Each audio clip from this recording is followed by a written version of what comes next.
Bom dia, que a paz, a graça e o amor do Senhor Jesus seja com você nessa manhã, especialmente com você, papai. Feliz parabéns pelo seu dia, que o Senhor possa continuar usando sua vida com graça para cuidar daqueles que o Senhor tem colocado nos seus caminhos. É muito bom estar aqui mais uma manhã, mas é muito bom também estar de volta.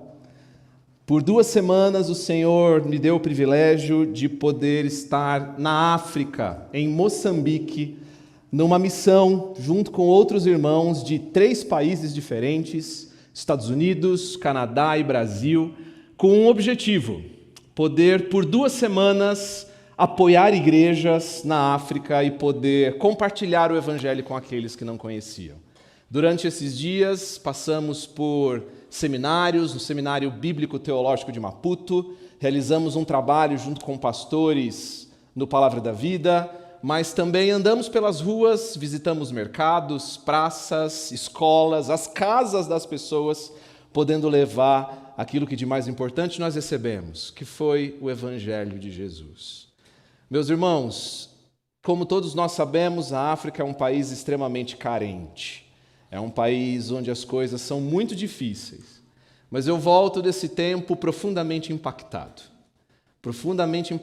com o poder do Evangelho de transformar vidas e corações.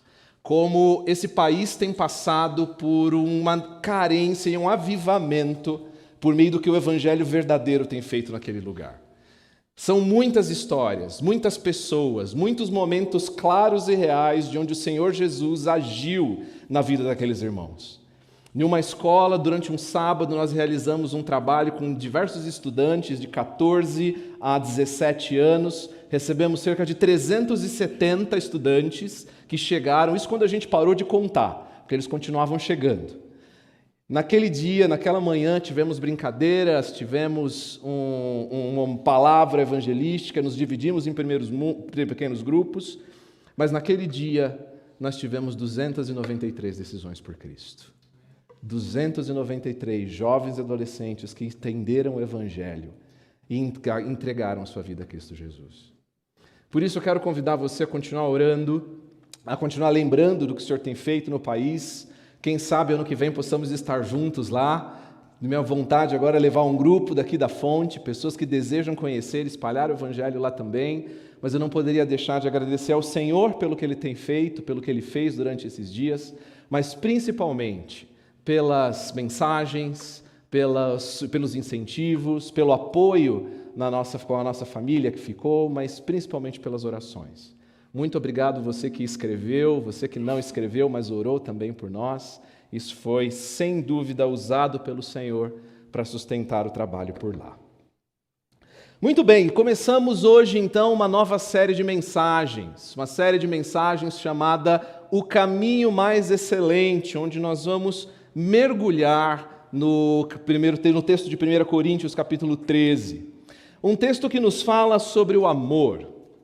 O que é o amor? Essa não seria uma pergunta tão difícil de responder, porque, afinal de contas, o amor está em todos os lugares, né? O amor está no ar. Ele está nos livros, está nos filmes, está nas músicas que nós cantamos, mas, acima de tudo, todos nós conhecemos o amor, porque todos nós amamos algo. Nós amamos pessoas, amamos projetos, amamos sonhos, amamos realizações.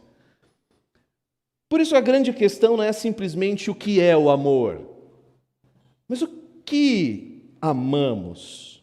Como amamos? E para onde esses amores estão conduzindo a nossa vida?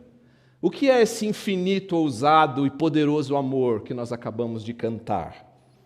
É sobre isso que nós vamos conversar nessa série.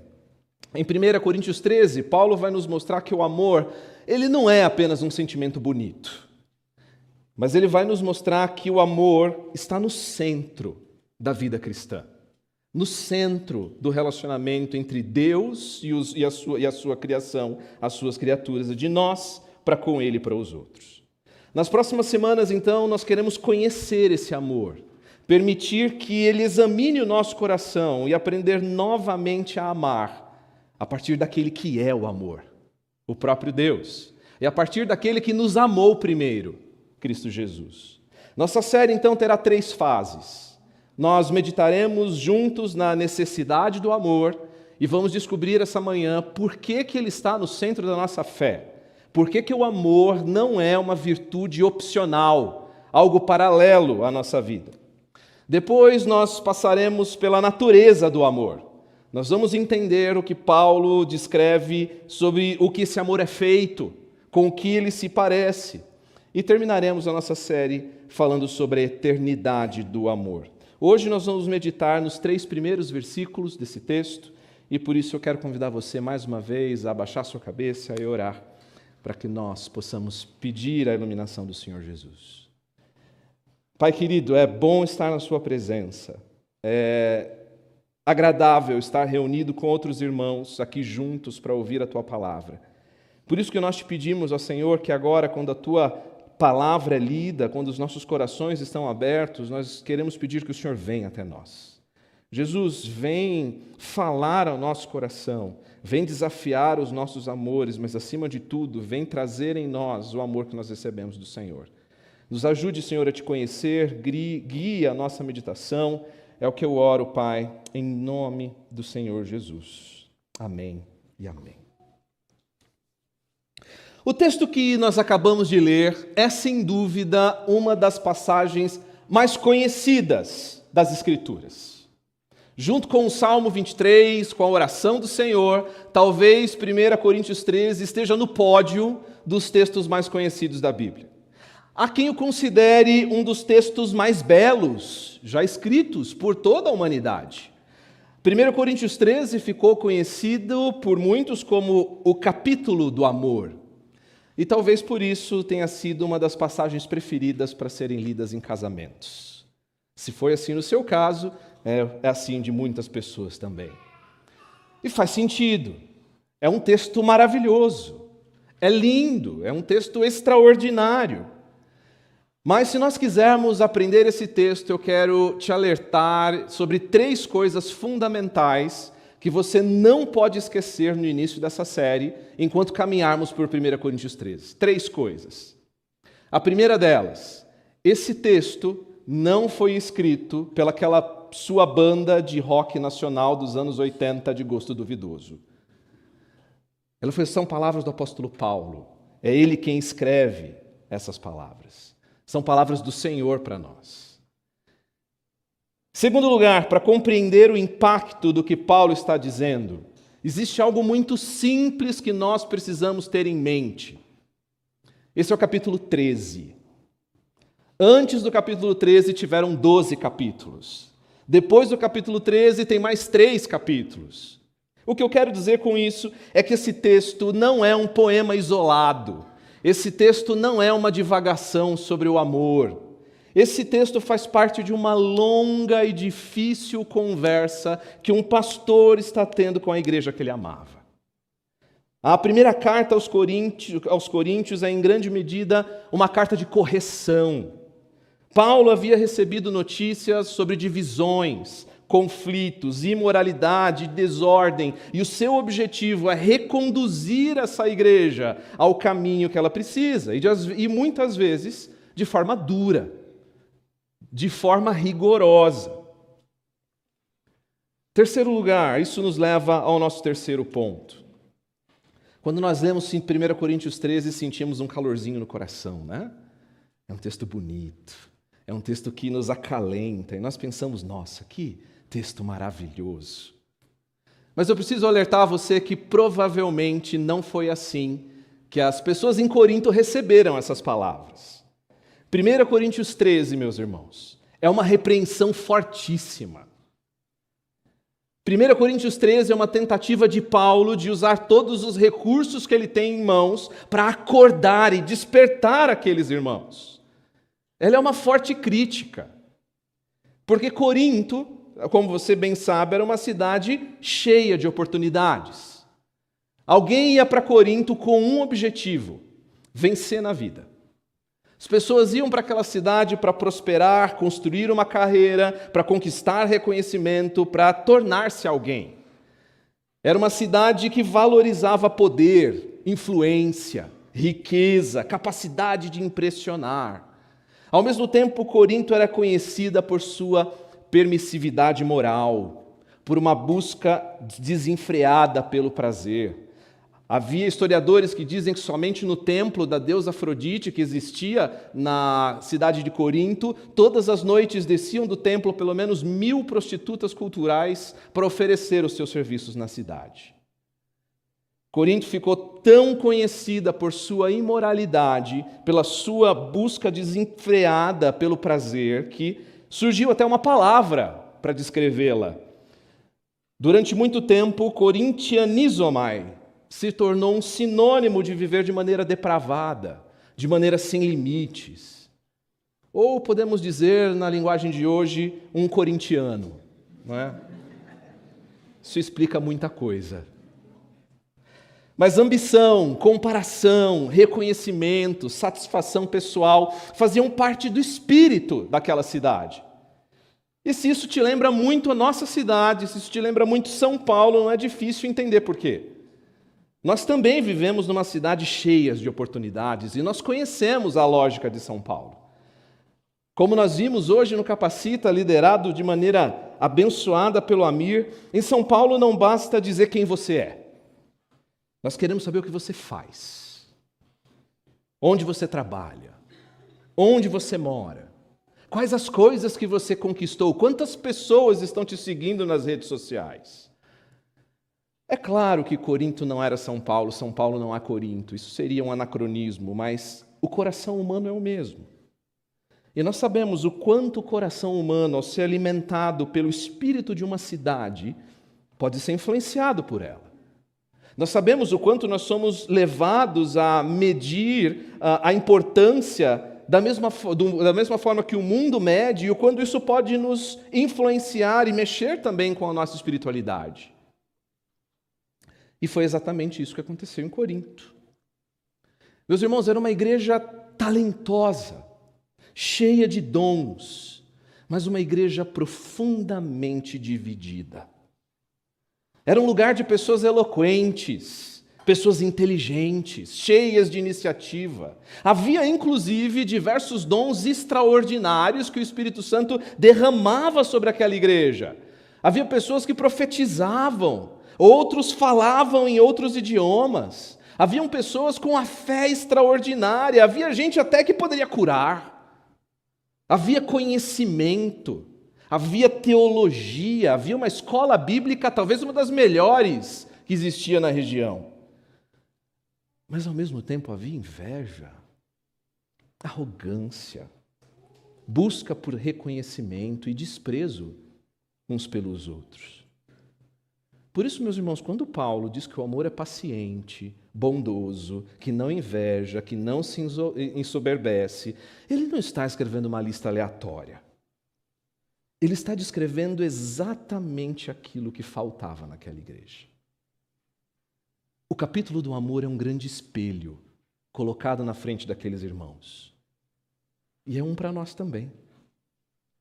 A igreja mais rica em dons, talvez a igreja onde Paulo viu isso acontecer de maneira mais abundante, era a igreja mais pobre naquilo que deveria marcar a vida cristã: o amor. É por isso que nos versos 1 a 3, os versos onde nós meditaremos hoje, Paulo mostrará que é possível fazer coisas verdadeiras, É possível possuir dons. É possível realizar grandes coisas e fazer sacrifícios enormes, enquanto um coração permanece completamente longe de Deus. Esse é um dos perigos mais sutis da vida cristã. Para uma igreja fascinada por capacidades e realizações, Paulo apresenta um caminho ainda mais excelente. E o primeiro aspecto que Paulo destaca para aqueles irmãos é que sem amor, falar não basta. Sem amor, a nossa fala não serve para nada. Nos 3 primeiros versículos, Paulo usa 3 hipérboles, uma figura de pensamento que usa o exagero intencional para reforçar uma ideia. Paulo quer demonstrar que sem amor, até as realizações espirituais mais impressionantes perdem seu valor. E entenda que Paulo não está pensando em coisas insignificantes. Paulo imagina o melhor comunicador, alguém que possua a melhor capacidade espiritual e alguém que possa fazer o maior sacrifício possível. E ainda assim, tudo isso não tem valor algum. Por isso ele começa com a nossa fala. Ele diz, ainda que eu fale as línguas dos homens e dos anjos, se eu não tiver amor, serei como o sino que ressoa ou como o prato que retine. Falar a língua dos homens, meus irmãos, aponta para a capacidade extraordinária de comunicar as obras de Deus em idiomas que a pessoa não havia aprendido, como havia acontecido em Pentecostes, em Atos capítulo 2. Esse era um dom extraordinário, e quem possuía era alguém que tinha uma manifestação evidente do poder do Espírito agindo nela. Mas Paulo vai além. Ainda que essa pessoa possa falar todos os idiomas, mas ele diz que é possível que ainda que alguém falasse o idioma dos anjos, ou seja, alguém que ultrapassasse todas as limitações humanas e falasse algo como o idioma oficial do céu, é possível que essa voz não passe de barulho, de um sino que fica ressoando, ou de um prato que fica retinindo. Essa é uma completa ironia, meus irmãos, porque os coríntios valorizavam dons que chamavam a atenção. Os coríntios valorizavam serem ouvidos, valorizavam aqueles que poderiam falar diante de um auditório grande, ainda mais a habilidade de falar em outros idiomas, a capacidade de ser possuído pelo Espírito e falar idiomas que ele não conhecia. E Paulo está dizendo, meus irmãos, vocês podem chamar a atenção de todos, e ainda assim, sem amor, não dizer coisa alguma. Sem amor, a voz de vocês não passar de algo irritante. Há quem diga que aqui talvez Paulo esteja evocando os instrumentos que eram utilizados nos rituais pagãos de Corinto. Instrumentos que eram tocados continuamente, sinos e pratos, para que gerasse uma atmosfera de barulho ensurdecedor, para que isso chamasse a atenção dos deuses. Seja qual for a referência exata, o sentido é claro.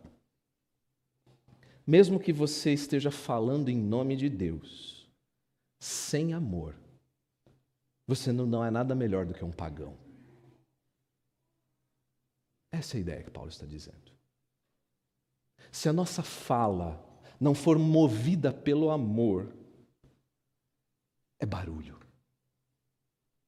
É barulho.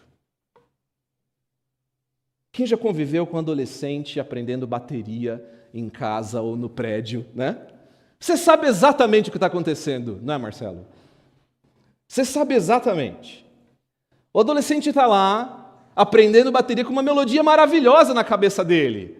Ele está se sentindo assim numa ópera rock, está lá fazendo barulho. Só que quem mora em casa ou no prédio, a única coisa que ele escuta é pam, pam, pam, pam, pam, o tempo todo. Não é? É assim também conosco. Já tentou falar com seu filho sem amor? E aí você vira para ele e começa a despejar sobre ele toda a sua raiva e a sua ira, e dizendo, você fez isso, como você pode fazer isso comigo? E eu queria ter uma tecla SAP, poder ouvir o pensamento do seu filho, ele lhe dizendo, nossa, que pessoa deslumbrante, que autocontrole emocional.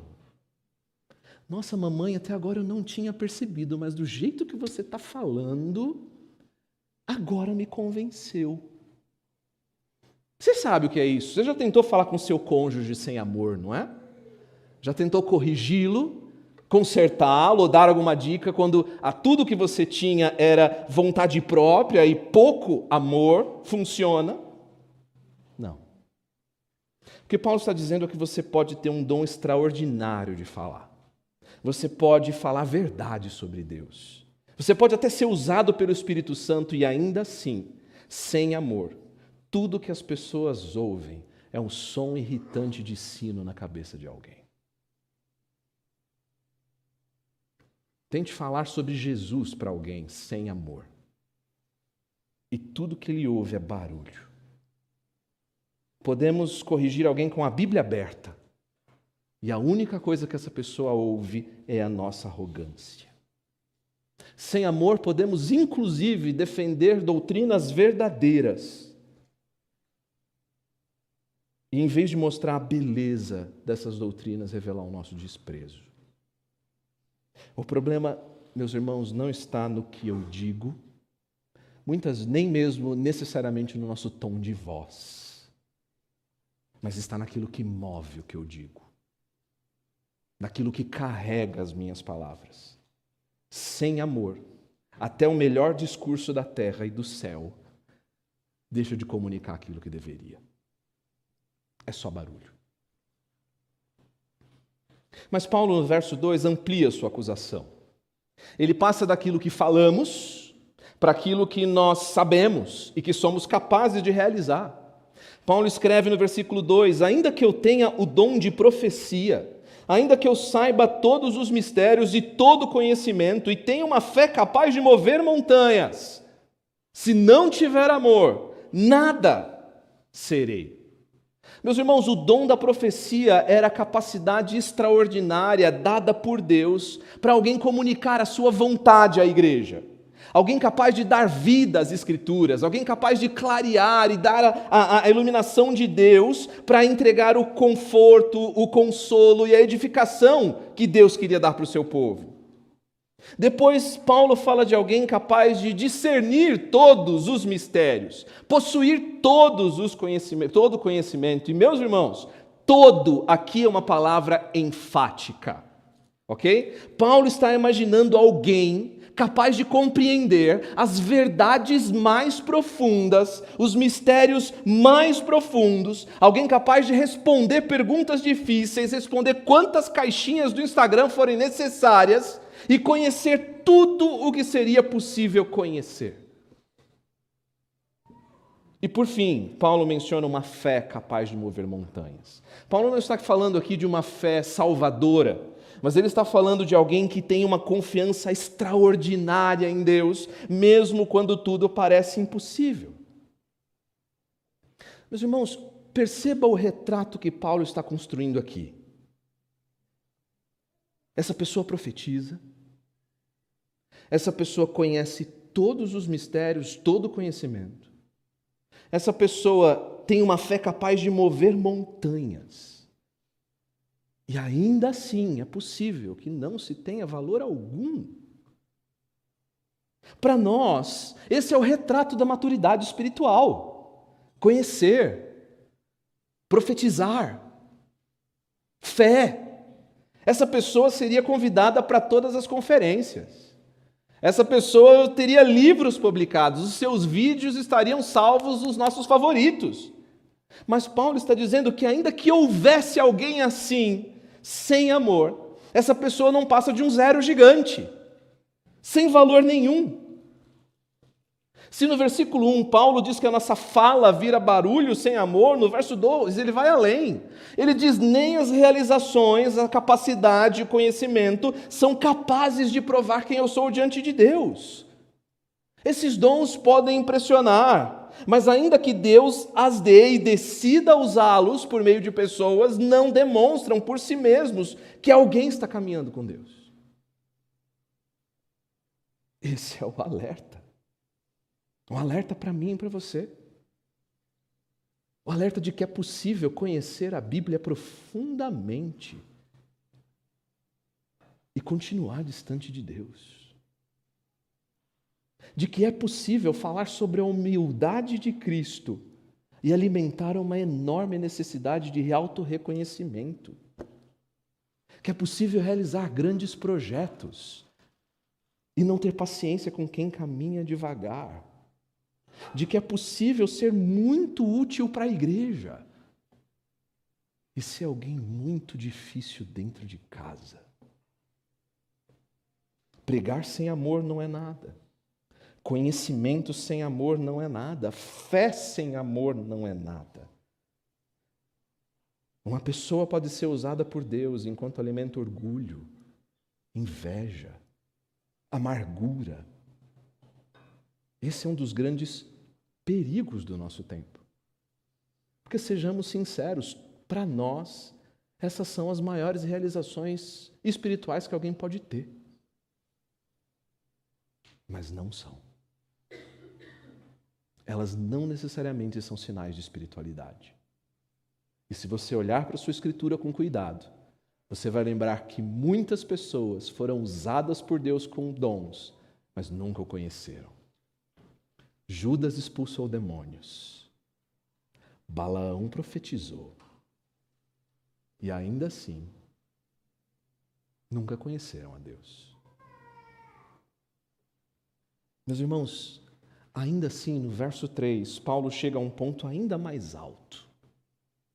Ele diz, ainda que eu dê aos pobres tudo que eu possuo, e ainda que entregue o meu corpo para ser queimado, se não tiver amor, nada disso valerá. Meus irmãos, Paulo chega agora no ápice do seu argumento. Ele usa exemplos extremos. Paulo imagina alguém que entrega tudo que tem aos pobres. Tudo. Eu estou falando de tudo. Tudo que ele possui, ele entrega. Não é uma pequena oferta. É tudo que ele tem. Depois Paulo imagina alguém entregando a própria vida, e não de forma assistida, de uma forma humanizada. Paulo está imaginando alguém que entregou a vida para ser queimado. Talvez a semelhança de que muitos cristãos eram martirizados naquela época. Ainda assim, são as duas maiores demonstrações de sacrifício que alguém pode fazer. Mas Paulo está dizendo que nem mesmo essas ações têm valor sem amor. Ele está nos lembrando que as nossas motivações são mais complexas do que as nossas ações revelam. De que é possível que grandes ações sejam feitas para outros, enquanto no fundo estamos procurando a nós mesmos. Podemos desejar tanto ser reconhecidos como generosos. Podemos desejar tanto ser vistos como pessoas que ajudam os outros, que daremos de tudo simplesmente para que isso aconteça. É possível assumir todas as coisas, ficar cheio de trabalho, se sacrificar pelos outros na escola, tudo porque gostamos da sensação de que nada funciona sem a gente. Podemos até trabalhar até o esgotamento, porque precisamos que pessoas dependam de nós e, no fundo, nos dê a oportunidade de dizer, olha, tudo que eu fiz por você. Podemos fazer isso com Deus, todas essas coisas com Deus. Sem amor, meus irmãos, o sacrifício deixa de ser entrega e se transforma em negociação. O que Paulo está nos lembrando que não é que o sacrifício é ruim. Ele está nos lembrando que o sacrifício cristão não é definido apenas pelo tamanho daquilo que entregamos. É medido pelo amor que dá forma à nossa entrega. Irmãos, você não precisa ser cristão para dar sua vida em nome da fé. Há pessoas que sacrificam a sua própria vida, explodindo a si mesmos e explodindo a outros que estão ao seu redor. Tudo porque é prometido para ele um lugar melhor no céu. Não é esse sacrifício que Paulo está dizendo. Paulo está dizendo que nós podemos falar, podemos realizar grandes coisas, podemos até mesmo nos sacrificar e ainda assim não amar. E agora, talvez a pergunta que os coríntios estivessem se fazendo, e nós também, é: que tipo de amor é esse? O que é esse amor que Paulo está dizendo que nós podemos falar e fazer essas coisas todas e ainda assim estar distante de Deus? Que amor é esse que é capaz de eliminar tudo aquilo que eu falo, tudo aquilo que eu sou e tudo aquilo que eu realizo? Meus irmãos, é um amor que busca a Deus como seu maior bem. Agostinho, nas suas Confissões, mais especificamente no livro 10, ele faz uma pergunta extraordinária, uma pergunta muito interessante. Ele escreve assim: Senhor, minha consciência não duvida, antes tenha certeza que te amo. Feriste-me o coração com tua palavra e desde então te amei. Mas Agostinho pergunta: mas o que eu amo? O que amo eu quando eu te amo? O que amo eu quando eu amo a Deus? Percebe que Agostinho não está simplesmente perguntando aqui se ele ama a Deus. Ele sabe que ama a Deus. Ele foi ferido pela palavra. Ele sabe que ama a Deus. A sua pergunta é um pouco mais além. Ele quer saber o que eu digo quando eu digo que amo a Deus. Que espécie de amor é essa? Ele começa a investigar a si mesmo, tentando descobrir que amor é esse que o atrai a Deus. O que Agostinho está nos mostrando é que existe um grande perigo, meus irmãos. É possível nós dizer que amamos a Deus, enquanto amamos principalmente aquilo que esperamos receber dele. Podemos amar a paz que encontramos em Deus. Podemos amar o que eu espero que Deus faça pela minha família. Podemos amar a esperança de que Deus resolve meus problemas e organize a minha vida. E essas coisas são boas de amar em Deus. Mas o que Agostinho está perguntando é que se essas coisas forem retiradas, ainda existe em mim um coração que deseja o próprio Deus. Existe no meu coração um amor sincero que ame a Deus por quem Ele é. Porque é possível amar a Deus. É possível existir um tipo de amor que deseja as mãos de Deus, mas que rejeita a sua face. É possível existir um amor que ama os presentes de Deus, mas que não ama aquele que os dá. Isso acontece quando Deus deixa de ser o fim do meu amor e se torna apenas um meio para chegar àquilo que eu considero mais importante. Isso é um risco perigoso, porque Deus espera, como diz em Mateus 22, que devemos amar a Deus de todo o nosso coração.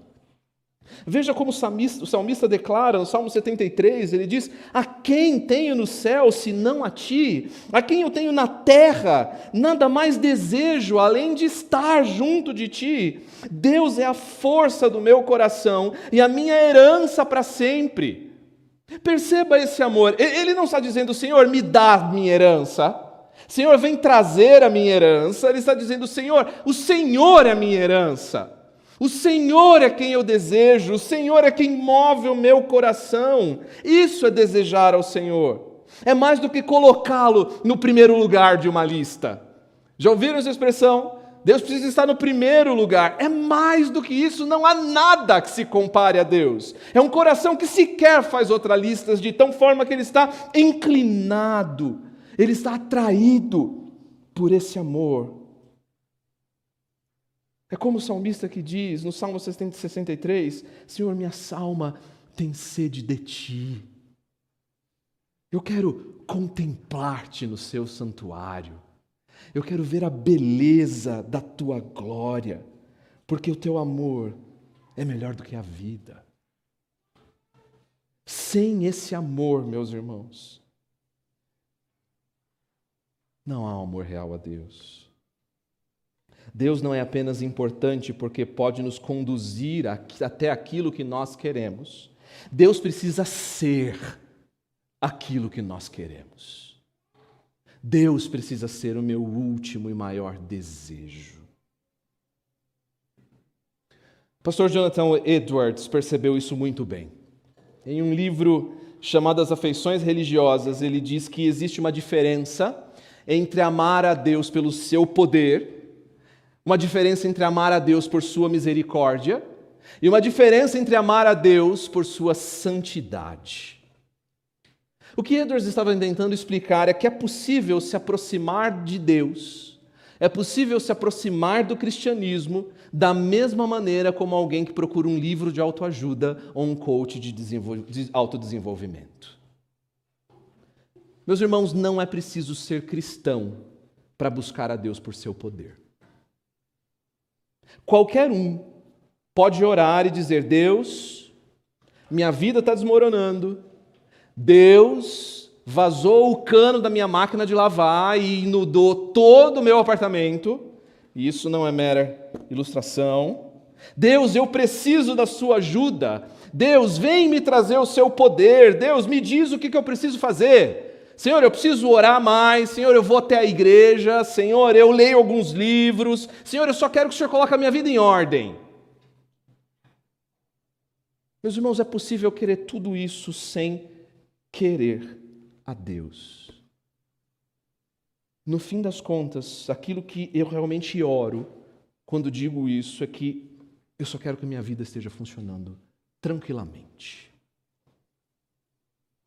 Mas também é possível buscar a Deus pela sua misericórdia, porque nós não suportamos mais a culpa. E culpa é algo ruim de carregar, né? Mas misericórdia é tão bom receber. Mas o que Edwards está dizendo é que é possível desejar o alívio que Deus oferece sem desejar o próprio Deus. E buscar a Deus apenas para que eu me sinta bem comigo mesmo. Percebe o problema aqui? Edwards está dizendo que podemos amar a Deus por sua misericórdia, amar a Deus por seu poder, mas até quem não é cristão pode fazer isso. Imagine que um belo dia, você chegou em casa depois de um dia longo de trabalho, muitas reuniões, compromissos, decisões. Você senta no seu sofá tranquilamente, liga a sua televisão para colocar em dia aquela série que você está atrasado, que você está doido para saber o que acontece. Então, enquanto você está num momento raro de prazer e de descanso, a sua esposa chega perto de você e faça uma pergunta.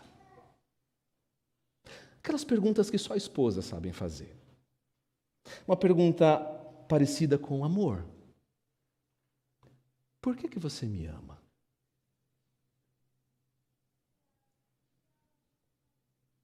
Você então pensa por alguns segundos, procura ser o mais sincero possível, porque agora você está num momento muito perigoso, né? Toda a sua paz vai depender disso. E então você diz assim: amor, estou aqui pensando, mas eu acho que eu te amo, porque você é útil para mim. Amor, eu acho que eu te amo porque eu vi todas as possibilidades, olhei assim o que estava mais ou menos disponível e concluí que de todas as mulheres que eu tinha conhecido, você é a melhor que contribui para a minha felicidade. Você administra bem a nossa casa, você não deixa faltar comida, né? Você me ajuda a alcançar os meus objetivos quando eu preciso. Você, no final das contas, amor, aumenta a minha qualidade de vida. E eu fiz as contas e eu acho que eu te amo porque você foi a melhor escolha. Se você ainda tiver com um prato na mão depois dessa resposta, você vai perceber que a conversa não vai terminar bem. Por quê? Porque ela não te perguntou por que é vantajoso estar com ela. Ela perguntou, por que você me ama? Meus irmãos, nós podemos fazer a mesma coisa com Deus. Amá-lo por todos os seus benefícios. Amá-lo por tudo que Ele concede para mim. Mas sem amá-lo por quem Ele é. O amor que Paulo está nos descrevendo em 1 Coríntios 13 é alguém que deixou de ser apenas, é um amor por alguém que deixou apenas de ser um meio para conseguirmos outra coisa. Mas amamos a pessoa. Esse é o ponto. O amor que Deus procura começa quando Ele deixa de ser apenas um instrumento para conseguirmos aquilo que realmente queremos. E Deus passa a ser aquilo que nós queremos. É amá-lo por quem Deus é. É olhar para a sua santidade, é olhar para a sua bondade, é olhar para a sua justiça, é olhar para a sua pureza e verdade, e não apenas reconhecer que tudo isso é certo, mas reconhecer que tudo isso é belo, que tudo isso é maravilhoso. É olhar para Deus e dizer, Deus, eu quero você, eu quero conhecê-lo, eu quero estar perto de você, eu quero me tornar parecido com você. É alguém que diz, Deus, nada do que eu encontrei se compara a quem você é. Esse é o amor que Paulo está descrevendo em 1 Coríntios 13. Esse é o amor que Deus exige do seu povo. Um amor que tem o coração atraído por Deus como o maior bem. E por causa desse amor, ele se volta para o próximo, buscando verdadeiramente o bem do outro. É por isso que o grande mandamento possui duas direções, meus irmãos. Lembram? Amar a Deus de todo o coração e amar o próximo como a nós mesmos. Percebam a ordem. O nosso coração é atraído por Deus e depois esse amor se estende ao próximo. Não são dois amores conectados. Edwards dizia que não é duas fontes, um amor a Deus e outro ao próximo, como se houvesse no meu coração uma separação que poderia separar uma coisa da outra. Não! É um mesmo amor que flui para Deus e que se derrama em direção aos outros. Porque quanto mais Deus se torna precioso para mim, menos eu preciso usar as pessoas. Se minha identidade está em Deus, eu não preciso que alguém me admire. Se minha importância está em Deus, não há necessidade de me disputar e competir com outras pessoas. Se eu sou amado por Deus, eu posso buscar o seu bem, sem transformar você em alguém que precisa satisfazer as minhas necessidades. Isso é amor. O que Paulo está dizendo é que é possível falar, é possível profetizar, é possível se sacrificar, sem reconhecer a Deus como o nosso último e maravilhoso bem. Talvez agora você esteja pensando, e agora? Como é que esse amor vai nascer em mim? Mas eu quero fazer um alerta para você. Se sua conclusão for somente eu preciso me esforçar mais para amar, a partir de hoje eu vou fazer uma lista nas coisas que eu preciso amar, nós não entendemos o Evangelho. Em 1 João, capítulo 4, o apóstolo nos diz, nisto consiste o amor, não em que nós tenhamos amado a Deus, mas em que Ele nos amou. Nós amamos porque Ele nos amou primeiro. Meus irmãos, essa é a fonte do amor cristão. Nós não começamos amando, nós começamos sendo amados. Um amor tão infinito, tão profundo, tão abundante, que chega à sua expressão máxima em Jesus Cristo. Quando o próprio Deus, que é amor, toma forma humana e se sacrifica na cruz por nós. Quando começamos a enxergar esse amor, Quando esse amor faz morada no nosso coração, acontece algo mais profundo do que alguém que diz, não, agora eu sei que devo amar porque Jesus me amou. Mas quando Deus é o nosso maior bem, nós olhamos para esse sacrifício e dizemos, como é que eu não poderia amar alguém que me amou tanto? Essa é a diferença entre o moralismo e o evangelho. O moralismo dizia, ame mais a Deus. Você precisa amar a Deus para que Ele o aceite. O evangelho diz, não. Você foi amado em Cristo. Agora olhe para esse amor. Vislumbra esse amor. Busque esse amor até que o seu coração transborde desse amor para outras pessoas. É isso que Paulo está nos dizendo nesses primeiros versículos. Meus irmãos, depois de tudo que vimos, uma coisa ficou clara para você. 1 Coríntios 13, definitivamente, não é o melhor texto para casamentos. Quando entendemos o que Paulo está dizendo, é assustador, não é? É assustador. Paulo está dizendo que você pode estar ocupado o quanto for possível com o evangelismo, com o ensino, com o discipulado, com o cuidado dos pobres, com pregação na igreja, você pode estar envolvido com louvor. E por melhor que sejam todas essas coisas, elas podem ser completamente falsificadas. Mas também, como se não bastasse, Ele coloca diante de nós um padrão de amor que nenhum de nós alcança. Quer perceber isso? Leia na sua casa a partir do verso 4, e todas as vezes que você encontrar a palavra amor, faça um teste. Coloque o seu nome. Leia algo como: o Eduardo é paciente, Eduardo é bondoso, Eduardo não inveja, o Eduardo não se vangloria, o Eduardo não busca os seus próprios interesses. Eu não preciso nem terminar o versículo para perceber que esse não sou eu. Esse não sou eu. Eu não sou paciente. Eu não sou sempre bondoso. E provavelmente quando você colocar o seu nome ali, você vai descobrir a mesma coisa. Você vai descobrir que nós não somos tão amorosos quanto nós imaginamos que somos. Paulo está nos mostrando que o nosso problema vai muito além da falta de amor.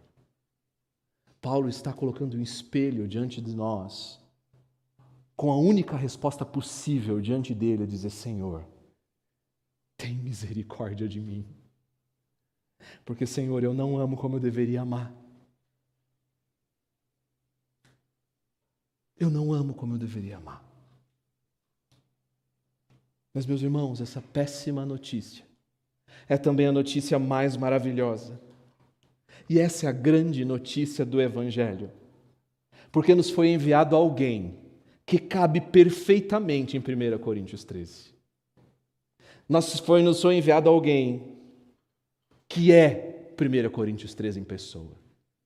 Jesus é paciente, Jesus é bondoso, Jesus não inveja, Jesus não se vangloria, Jesus não é arrogante, Jesus não procura os seus próprios interesses, Jesus não se alegra com a injustiça, mas se alegra com a verdade. Jesus tudo sofreu, tudo creu, tudo suportou. Jesus nunca deixa de amar. Esse texto, meus irmãos, é o retrato do amor que não encontramos perfeitamente em nós, mas que encontramos perfeitamente nele. Jesus é tudo aquilo que não somos. E essa é a nossa esperança. Porque ele não veio procurar pessoas que já soubessem amar. Jesus veio por pecadores egoístas, por gente que ama demais a sua própria reputação, que ama o seu conforto, a sua importância, gente como nós. Foi o amor de Cristo que veio até nós. Aquele que amava perfeitamente, morreu por pessoas que não sabiam amar. E é quando esse amor alcança o nosso coração é quando esse amor é para nós mais valioso do que qualquer outra coisa que nós poderíamos ter visto. O próprio Paulo diz na sua segunda carta aos Coríntios que esse amor me constrange. Esse amor me constrange, esse amor me consome, porque ele morreu para que os que vivem não vivam mais para si mesmos, mas que vivam para aquele que por eles morreu e ressuscitou. Meus irmãos, esse é o milagre do Evangelho. Essa é a esperança que pessoas sem amor como eu e você temos. Porque agora vivendo para Ele, amando a Ele, sendo habitado pelo Seu Espírito, esse novo caminho ainda mais excelente nos tira de nós mesmos e começa a nos tornar semelhantes a Ele. Essa bondade, essa paciência, agora ela habita em nós e está disponível para nós desfrutarmos dela, não porque a possuo, mas porque aquele que a possui habita em mim. E é claro que isso não acontece de uma vez. Ainda somos impacientes, ainda somos orgulhosos, ainda desejamos reconhecimento. Mas agora, aquele que conhece a Cristo tem uma nova direção no coração que leva a olhar para essa cruz e dizer: Senhor, eu quero te amar, porque tu és digno de ser amado. Eu quero aprender a amar como o Senhor me amou. Meus irmãos, esse texto é para nós um lembrete de que nem todos de nós seremos grandes pregadores. Nem todos nós lideraremos grandes ministérios. Nem todos teremos dons extraordinários. Mas todo cristão foi chamado para algo ainda maior do que todas essas coisas. Todo cristão foi chamado para amar. Todo cristão foi chamado para amar como foi amado por Jesus. O que caracteriza o cristão? Como um cristão deveria ser conhecido? Se alguém perguntasse algo sobre como é o Eduardo, qual seria a marca que distingue o cristão de todas as pessoas da humanidade?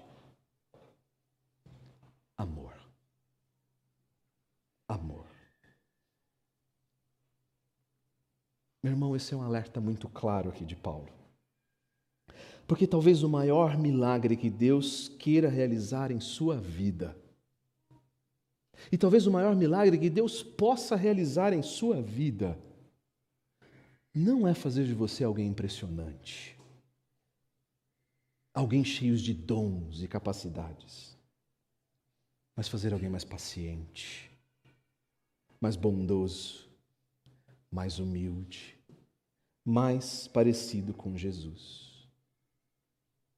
Esse é o caminho ainda mais excelente que Paulo nos descreve. Ser alcançado pelo amor de Cristo e por esse amor aprender a amar a Deus e aprender a amar ao próximo. A conclusão de Paulo é clara. As profecias vão passar.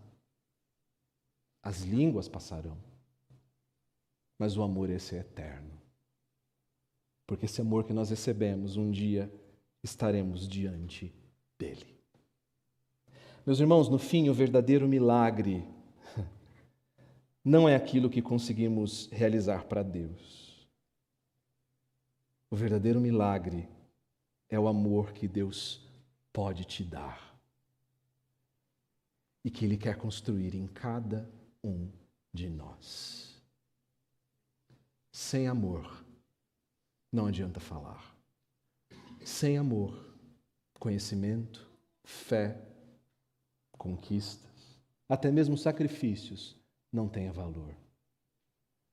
Mas a nossa grande esperança está a receber o amor, em ser o amor, em conhecer o amor e em transbordar amor.